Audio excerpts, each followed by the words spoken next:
the police does not act on its own accord. They will act on orders. So then the bigger question over here is, who ordered the cops to behave in the manner in which they did? We, the police, bungled up very badly. It is the standard operating procedure. The Delhi police said they washed their hands of the case. We do not use pellet guns. Delhi police had the moral responsibility to own up the firing of the pellet fire. They could have used water cannons also before trying the pellet. In fact, the very idea of carrying the pellet gun was, I think, not proper. And the impunity that you have raised, this impunity has been running in the hearts of Delhi police for time immemorial, from the time Mr. Home Minister Shri Amit Shah has been at helm. The accountability for everything will have to stop at the Home Minister.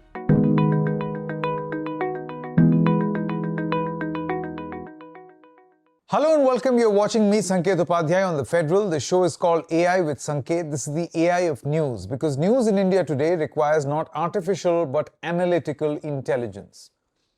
Make no mistake, as I repeat once again, that the reason why Dharmendra Pradhan's resignation happened was, apart from the students' protest, apart from that reason, was also another reason. And that reason was the police action on the 20th of July. That really put the government on the back foot. Now, the police did say that they had reasons. Their assessment gave them this impression that this is required to be done. However, now the Rapid Action Force themselves say that yes, we did commit excesses. The whole pellet gun theory, which was initially denied, has now been accepted. A mysterious truck laden with stones, smack in the middle of the protest. Now there are reports suggesting that this was in police custody. What was a truck full of stones doing in police custody right next to the protest? Then there are a number of things which are right now nothing but an enigma. Plainclothes policemen. I know there are very strong views that people involved with the forces here who are part of our panel will have, but still, plainclothes policemen, and what really were they doing? Did they commit excesses? And of course, the indiscriminate baton charge.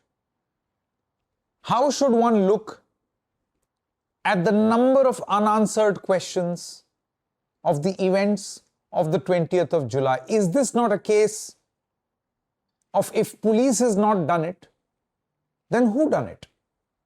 Who will give us these answers? Let me now introduce my panel. This evening I have DGP Vikram Singh. Dr. Vikram Singh is the former DGP of Uttar Pradesh. Thank you very much for joining us.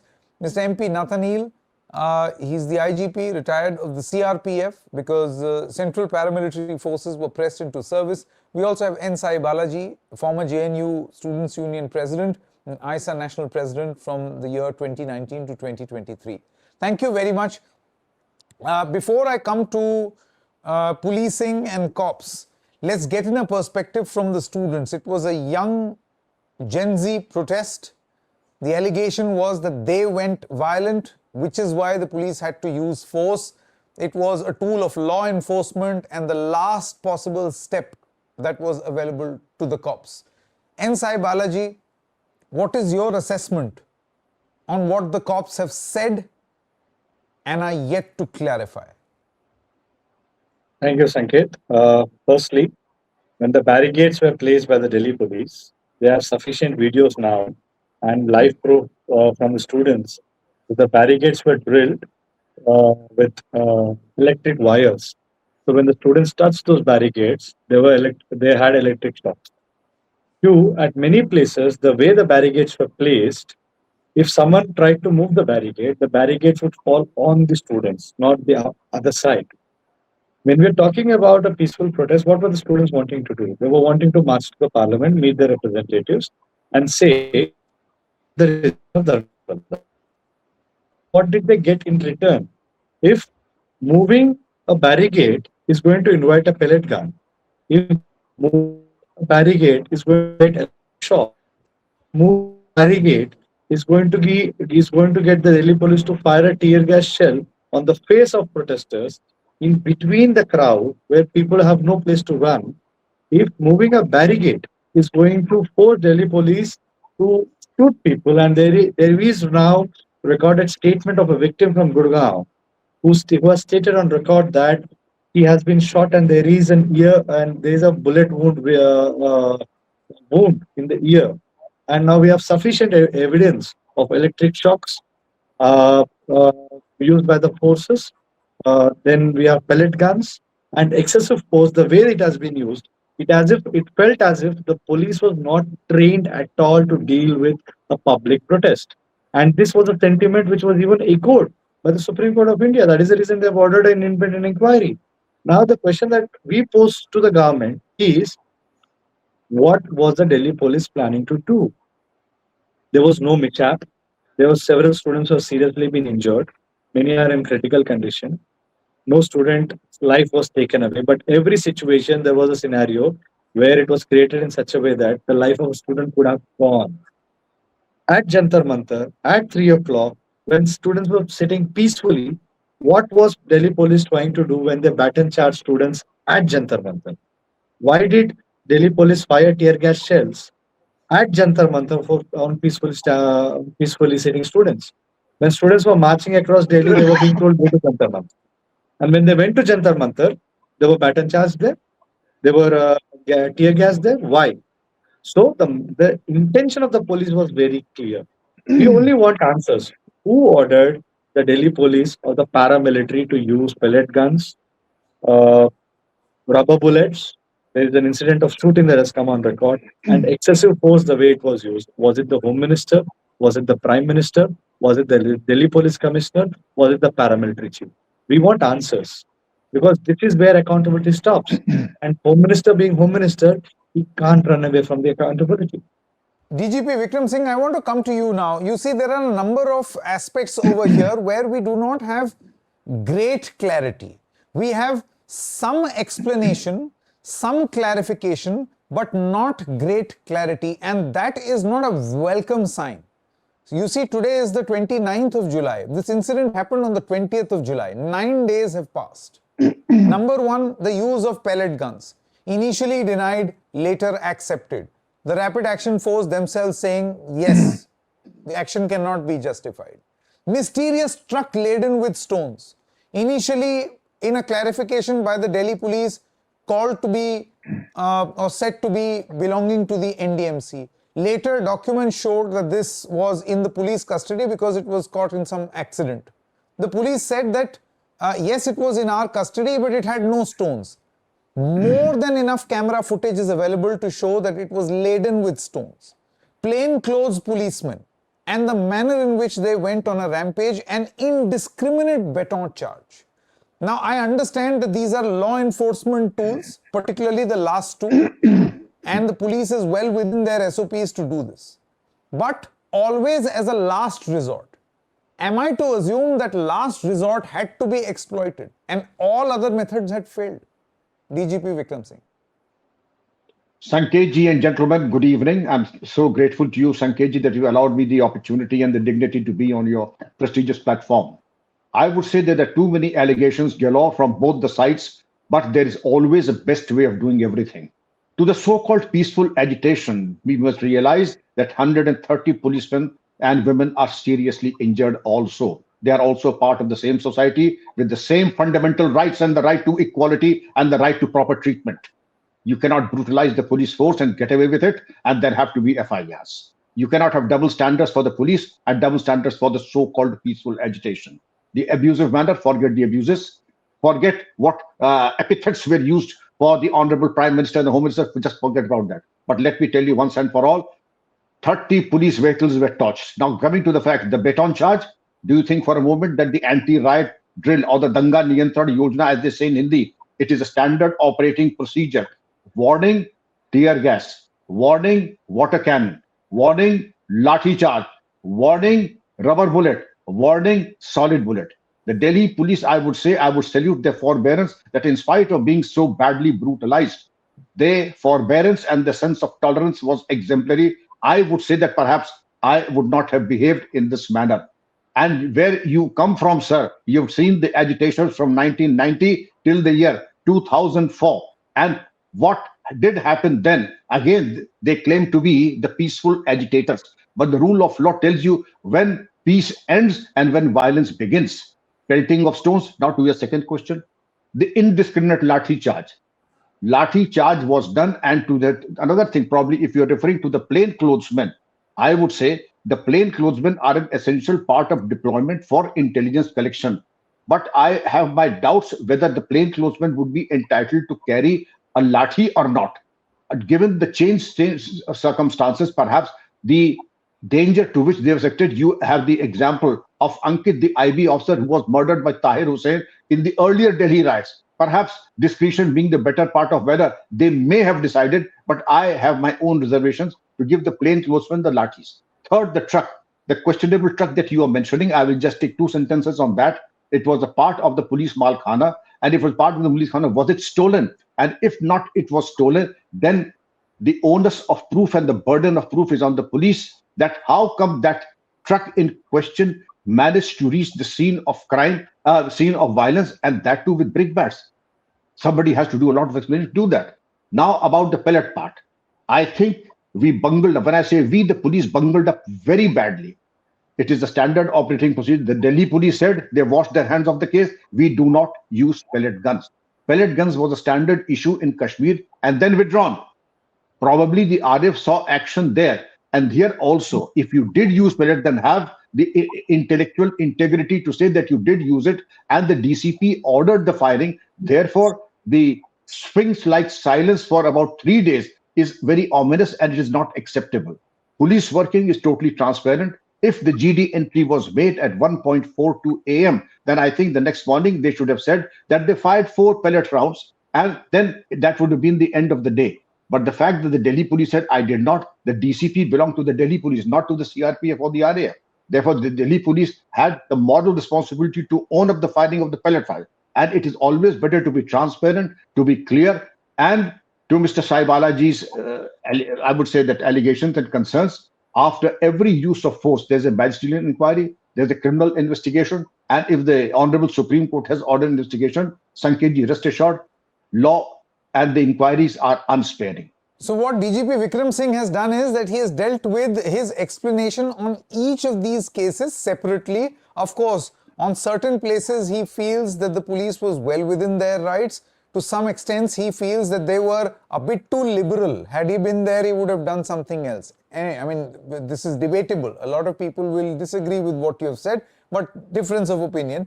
But on the issue of pellet guns, Mr. Nathani, and since this was used by the paramilitary force, rapid action force, central forces, do you feel that this was very, very, very clearly an excess in the heart of the national capital on students? Good evening, Mr. Upadhyay. In fact, as far as this thing, riot control is concerned, it's a standard procedure everywhere. In all the training institutions, it is given through demonstration that first, when there's a riot control, first the lathi charge is done. Even lathi charge is not done in a different manner. It is done not like a common man, but it's done in a proper way. And for that, there are lessons taught in the training institution as to how the lathi charge is to be done. It's not that you just wield the stick and hit anybody you feel like. Then after that fails, only then the tear smoke unit comes in. The tear smoke is used, and generally it is very effective, and the people do disperse after tear smoke is used. Until, of course, there are occasions when the crowd is doing it occasionally, crowd goes out of control every now and then. Then in that case, I have seen people in the crowd, they know how to deal with tear smoke grenades also, and they manage to put wet cloth on it and somehow get over it. I have seen in Srinagar that stone pelting was a very common occurrence over there. Almost every day we used to have this problem with the locals. They were pelting stones at the security forces. And of course, many of our jawans and officers also got injured in that. But that did not provoke us to take very serious action against them of firing or doing or using pellet bullets. Of course, pellet bullets were not there when I was there in Srinagar. It was only in 2010 that the pellet bullets were used for the first time, and thereafter in 2000, because of the high casualties, about 17 people were killed in 2010-11. Because of that, the BPRND also came up with the study, and they totally ruled out the use of pellet guns for riot control. They recommended only use of stun grenades and even use of water cannons, and of course, tear smoke is already there. But they have also recommended that there is something known as chili grenade, which incapacitates a person for a short while. And that has been used effectively by the BSF in the borders along Bangladesh, and it has been very effective, and they've been using it. This chili powder is a very special one, which is grown only in Assam, and with just a little quantity of it, it leads to a lot of problems, eye sore, eye problem they have, and the skin burn also. And that has been very effective in chasing out the intruders, particularly in Bangladesh and India border. That has not been used much within our country, but it can be a very effective mode of dispersing the crowd. And of course, here in this incident, they could have used water cannons also before trying the pellet. In fact, the very idea of carrying the pellet gun was, I think, not proper, because even the expert committee that was formed in 2016, they said that this should not be used until it is in a very exceptional circumstances, as a last resort. But here there was no such necessity for use of pellet gun. But of course, since the civil police, since CRPF goes, CRPF means, I mean RAF also, goes in aid of civil part, we go by the orders of the magistrate. And here in Delhi, since the DCP has that magisterial powers, he is the one who has ordered, and that has come out in the news also, that it was on the orders of DCP that the pellet guns were used over there, and that resulted in injuries to some people. And of course, it can lead to loss of eyesight also in some cases. That has been the experience in the past, and that because of that, BPRND has totally ruled out the use of pellet guns. I hope you know what BPRND is. It is Bureau of Police Research and Development. They constantly study all these riot control procedures, and they recommend it to the states also, so that the casualties are minimized whenever the riot control equipment are used.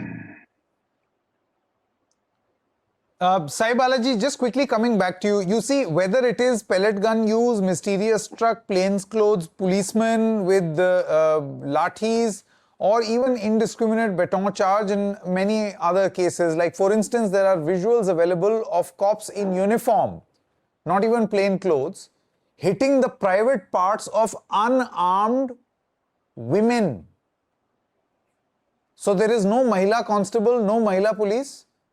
There is a male officer of the Delhi police in uniform who is hitting the lathi on the private parts of a woman. Then of course there is Mr. Thappad Lamba, the guy who slapped a protester, who has got some relief from the courts also. The common thread in all of this is some impunity with which the forces were operating in Delhi. That let's go full throttle. Let's do something which has never been done. Teach them a lesson. Do you think that this was police action with a vengeance? And that is the commonality in all these cases, which requires a larger probe rather than individual probe. Who ordered this? I just want to make 3 quick points. And the reason I'll say that, the first, let's be humane. When we talk in the language of a riot police or something, we're trying to portray a population in a very, very different way. These are young students. Maybe for the first time they've come out to protest. And they're exercising their democratic right, peacefully marching. They were having books in their hand, bags there. They are walking with their luggage and not knowing where to go. First thing. Second, when a march of this scale was organized, the Delhi police should have been prepared. The Delhi police, rather than being prepared, they did not know what to do with the students. They were pushing students from one lane to another lane. If students were on Raisana Road, they were pushing them to Jantar Mantar. If students were on Jantar Mantar, they were pushing to Janpat. If they were on Janpat, they were pushing to Connaught Place. If they were on the Kartavya Path, they were being pushed to Janpat. So this whole circle that Delhi police created, where one officer was pushing into another zone and another officer taking action, it was also a concentrated effort to discard the students. Third issue which you have raised, the way the Delhi police sexually assaulted, I'm using the word very, very responsibly, because that is nothing short of a sexual assault on women protesters through their lathis, through their hands, through their feet. In various instances, women were groped by police officers. In various instances, they were touched inappropriately, hit inappropriately, grabbed inappropriately, and handled inappropriately. Who gave them this order? And the impunity that you have raised, this impunity has been running in the hearts of Delhi police for time immemorial from the time Mr. Home Minister Sri Amit Shah has been at helm. The accountability for everything will have to stop at the Home Minister. And the first and the foremost thing, does the DCP in the Delhi police have the authority to decide they can use indiscriminate force, use of pellet guns, use of rubber bullets, and fourth, there was a bullet that was shot and it is recorded, and the medical examination says that the bullet pierced the ear of a student and gone. So now, who will take responsibility for this? What was the chain of command for the decision making? I think that inquiry has to happen on the whole of chain of command, and everyone who was involved in the chain of command will have to be asked one question: were the students terrorists? Were the students writers? Were the students someone who did not belong to this country? What were they asking? Rather than addressing the question, to create a question of law and order, and to create a question where women students would be brutally beaten up and manhandled and sexually harassed in a way. And two, till now the officers are not suspended. Let me point out to this. They have been just removed from one place to put into another place. And till date we don't have answers. Who ordered this police access? We want a name. Give us a name.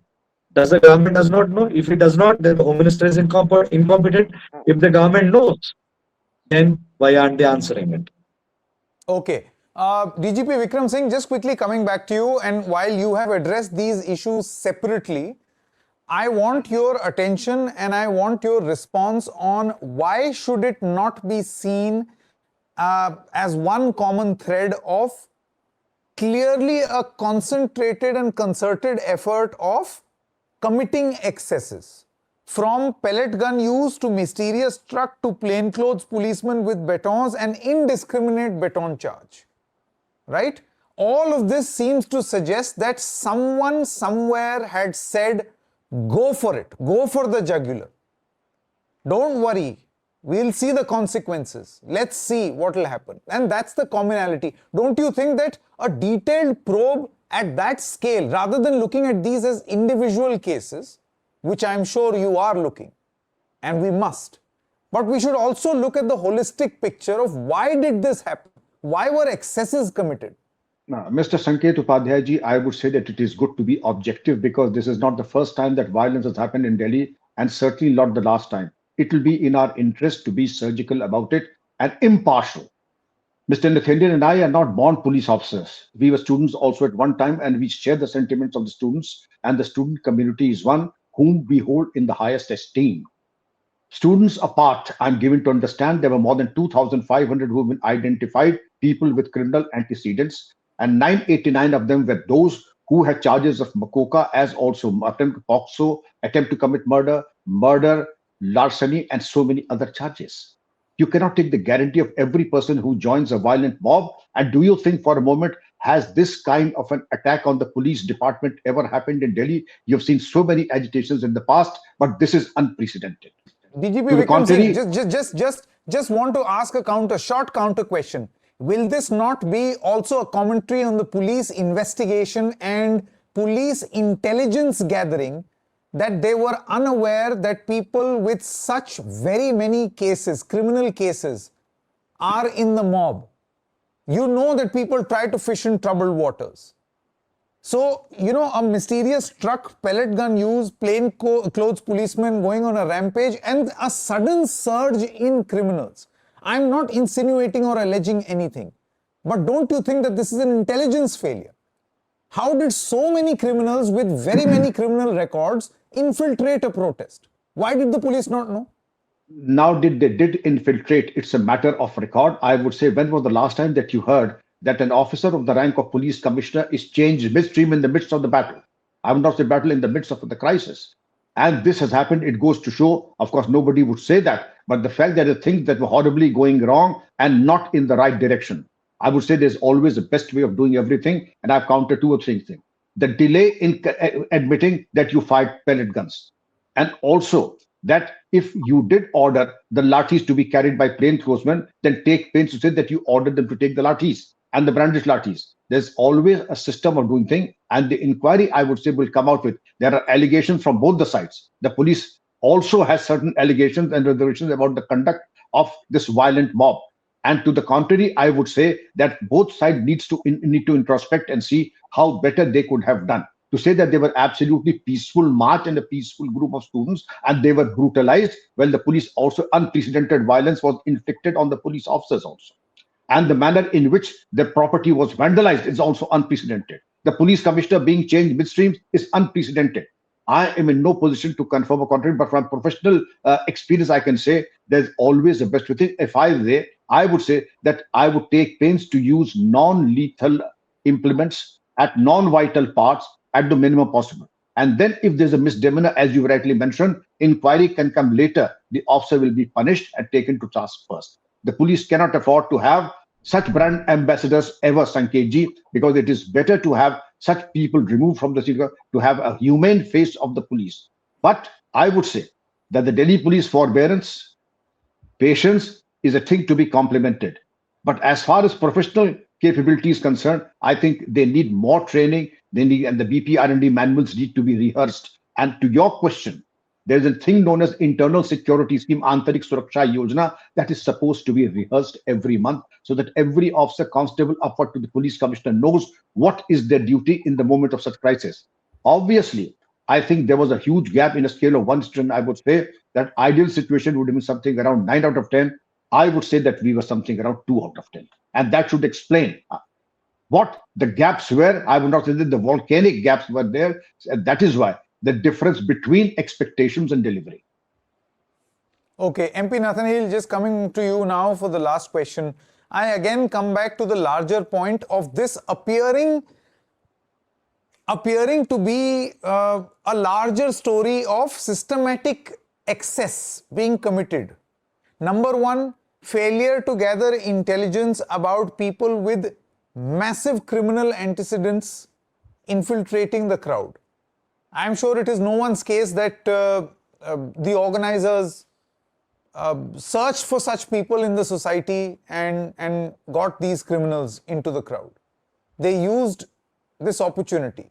Number two, that mysterious truck with stones. You cannot, it's criminal, Mr. Nathani, to have a stone-laden truck right next to a protest site.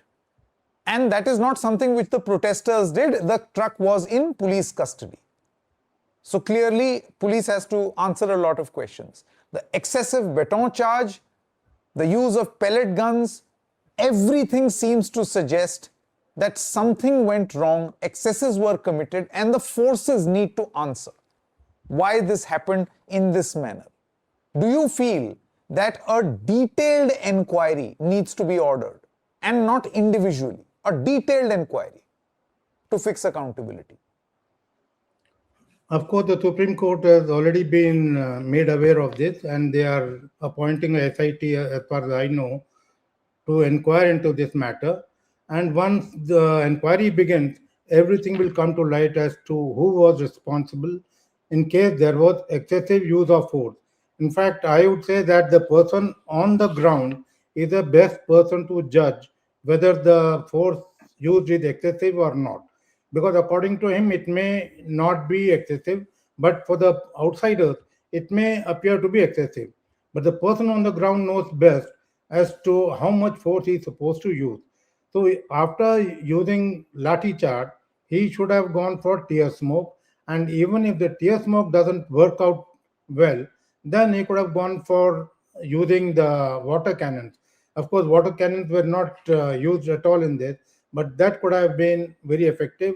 Or they could have used stun grenades. In fact, now I think Delhi police will have to arm themselves with all these latest technologies so that in days ahead, when they come across such riots or crowd control problems, then they can use those modern technologies also in order to overcome such problems.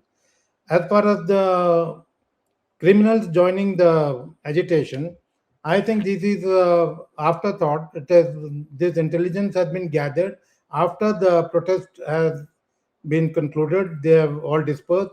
Then they have come out with this figure that around 2,000 of them had criminal reports against them.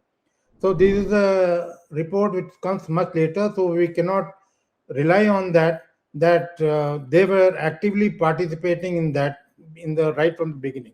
Maybe they joined later, but their activities right from the beginning, if it was there, then the intelligence people over there must have already come to know of it, and they should have immediately handled the situation in case they knew that there are criminals also intruding into the agitation there. So third thing that I find is that the stone vehicle that was already there, that needs some more investigation.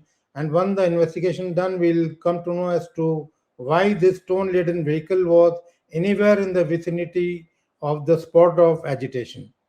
So it is only the inquiry which will now bring out the true fact, and we will know as to how much force was required and whether the force used was excessive or not. But of course, as far as pellet guns are concerned, I am completely of the view that it should be banned. In fact, an officer has already, Mr. Azad has already filed a case in Supreme Court for banning the use of pellet guns. So because of that, I think the Supreme Court also will now come up with some order whether it should be used or not. Mr. Yashovardhan Azad, he is the one who, along with two others, have filed a case in Supreme Court to ban the use of pellet guns. You see, one thing is very clear, and I'm sure Mr. Nathani as well as DGP Vikram Singh will bail me out on this. The police does not act on its own accord. Because this is a police force, they will act on orders. So then the bigger question over here is, who ordered the cops to behave in the manner in which they did, which was clearly in excess to what was required on the ground? Or were situations such that the police required to take such actions? Then, in that case, a clear, detailed response is expected. I think the police, the administration, the Home Ministry owes at least this much to the Gen Z. Mr. Balaji, Mr. Nathani, as well as Mr. Singh, thank you very much for joining us.